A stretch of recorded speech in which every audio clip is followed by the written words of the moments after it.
malgré tout, ce en quoi je crois, c'est qu'on ait une conscience ou une âme, ou on appelle ça comme on veut.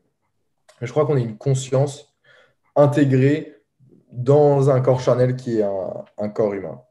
Et ce qui me fait dire ça, c'est qu'on est complètement capable d'aller à l'opposé de nos premiers instincts et des premières choses qu'on a envie de faire. Et malheureusement, le truc, c'est que il y a beaucoup de gens qui restent juste habitants de leur corps et prisonniers de leurs désirs impulsifs. Et ça va être désir impulsif de manger n'importe quoi, de faire les trucs qui sont faciles, ne pas forcément travailler ou se bouger, faire du sport, etc. Parce que c'est plus facile. Le corps, il a envie de se protéger, il a envie de survivre. Donc, il va t'envoyer tous les signaux possibles. Ton cerveau va t'envoyer tous les signaux possibles pour que tu fasses le moins d'efforts possible tout le temps.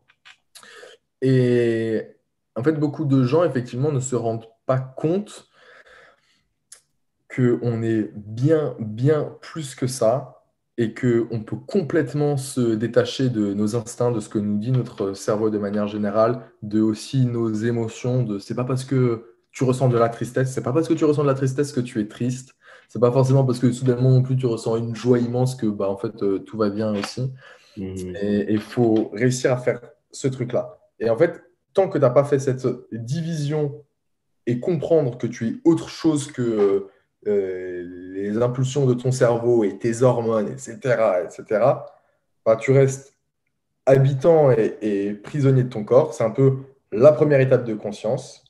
Et ensuite, deuxième étape de conscience, tu penses ton corps parce que tu arrives à détecter, OK, qu'est-ce qui se passe, que ça, ta, ta, ta, ta. Et c'est tout un travail à faire. Et moi, c'est quelque chose que j'adore. Et aujourd'hui, c'est incroyable. Parfois, je discute avec des gens et je dis, ah tiens, là, je sais par exemple que je suis déshydraté. Là, j'arrive à sentir que je suis un peu en hypoglycémie. J'arrive à sentir ça. Ah, là, c'est parce que j'ai pas assez de sommeil. Ou là, c'est parce que machin, etc.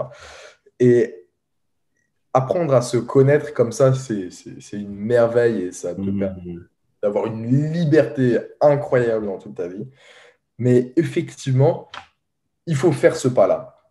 Et c'est pour ça qu'effectivement, de manière innée, on habite notre corps, effectivement, bien avant de le penser, bien avant de prendre conscience de toutes ces choses-là et de faire tout ce cheminement pour ne pas seulement être esclave de ses désirs, de son corps et de ses hormones et de tous ces trucs-là, mais vraiment penser son corps, comprendre ce qui se passe et ensuite pouvoir prendre les décisions qu'on a envie, indépendamment de ce que notre corps et notre petite chair qu'on est nous impose. Donc, ouais, on habite notre corps bien avant de le penser.